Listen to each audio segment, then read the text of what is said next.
Ternyata. Bertanya sama Ustadz yang sopan. Berhubung di bulan Ramadan ini, nah otomatis kan kita yang umat Muslim itu kan berpuasa. Nah, terus karena kita bekerja,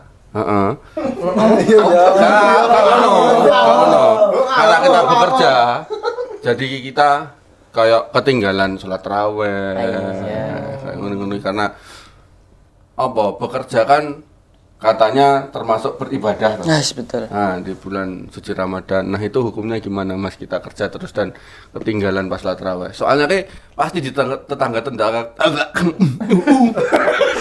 tetangga-tetangga tadi itu kayak bilangnya kayak Kata Jumatan lo iki. Ketraweh.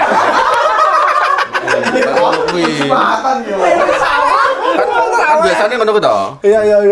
Bojomu ki itu wis traweh serenek nang omah. Kerja terus golek apa jane? Nah, Oh surga ngarep kene lho kok rono ki nyapa jane iki. Oke, betul wi. emang tiket rono bayari ya. Sabar. Sabar iki Mas. Sabar ya. Betul. Iki pertanyaan tentang sambate Mas iki tapi juga terjadi pada bapak-bapak Nah, relate yang ada di Indonesia. Bapak-bapak. Dengarkan. Ini ya Bapak ya. Soalnya apa Mas? Mohon maaf ya, seorang suami itu sebenarnya loh nggih, dia itu tidak dituntut untuk ibadah kepada Allah saja. Tapi ibadah kepada Allah itu tidak berupa sholat saja maksudnya. Tapi juga ibadah yang lebih utama seorang suami adalah mencari nafkah. Gitu. Dan posisi Masnya itu tadi pas bulan Ramadan juga jenengan dirasani tonggo mungkin iki gaene ning ndi ora tau melu salat tarawih. Ya ta, gaene ning ndi kok ora tau salat jamaah maghrib. Kadang-kadang nek minggu esuk ono wis diundang ibadah pengajian atau pengajian. Kesurupan. Emang aku ngaji tidak omong kowe.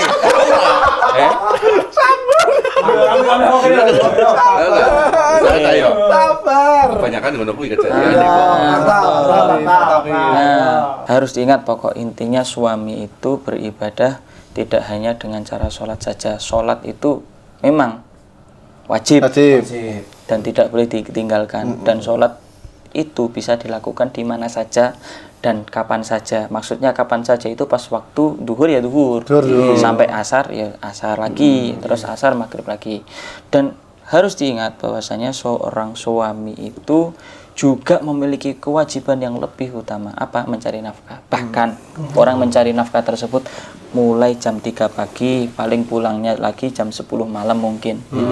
Dan otomatis kan tidak terlihat oleh, mohon maaf gitu, buka kurung atau tanda petik tidak terlihat oleh tetangganya. Beliau ini tadi ya. Ataupun suami, ataupun mohon maaf mertuanya mungkin atau orang tuanya sendiri. Kenapa? Karena mohon maaf dawuh Gus Bahak, jangan sampai jenengan itu menuduh orang-orang yang bekerja di lain di lain atau di luar waktu tarawih itu sampean bicara kotor lah, zaman rasani tidak dilolokne ora tahu, jangan sampai. Karena apa? Karena mereka itu tugas utamanya, lebih utamanya lagi adalah mencari nafkah.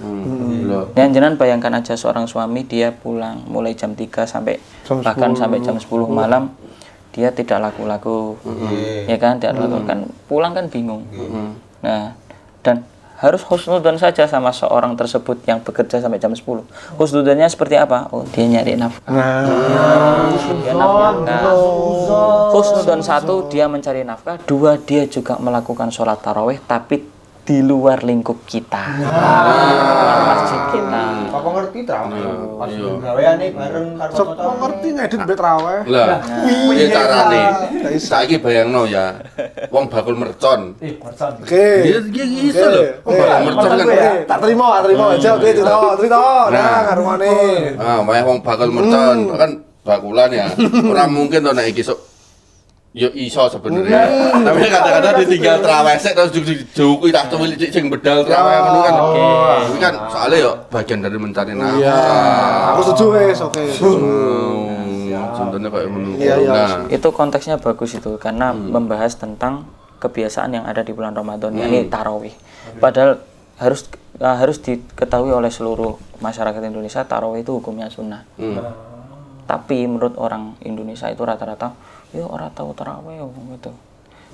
Tarawih dijadikan kewajiban bagi tetangga-tetangga kita. Itu kesalahan total karena mohon maaf ya, sekali lagi seorang suami itu memiliki kewajiban ya, satu emang sholat wajib, tapi mohon maaf yang lebih utama lagi juga, mohon maaf ya, tidak mengalahi pahalanya ataupun ganjarannya sholat.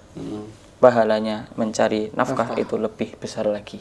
Karena menanggung, mohon maaf ya, suami itu menanggung siapa? Surganya suami itu ada siapa?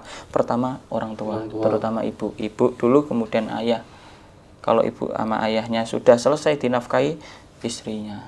Tapi ada yang berpendapat lebih utama dinafkahkan istri dulu, atas dasar istri, kalau seumpama istri sudah membolehkan untuk menafkahi suami, mohon maaf, orang tuanya, maka berilah seorang orang tua tadi. Nah, maka dari itu tugas seorang laki-laki itu berat. Saya itu berat, paling berat di muka bumi ini. Karena mohon maaf ya, sekali lagi, dunia dan akhiratnya seorang istri yang menanggung, apalagi anak juga yang menanggung adalah seorang laki-laki. Berarti nang kene ku nek dunia ragi. Wis, kowe ora iso mbayang nek abote sak pira. Makane ndang rabi yo. Yo mau. Nah, iki ngomong-ngomong soal kerjaan Pak Ustadz ya. Nek poso di PR kerja. Ya Allah. Salah ya. Tatanya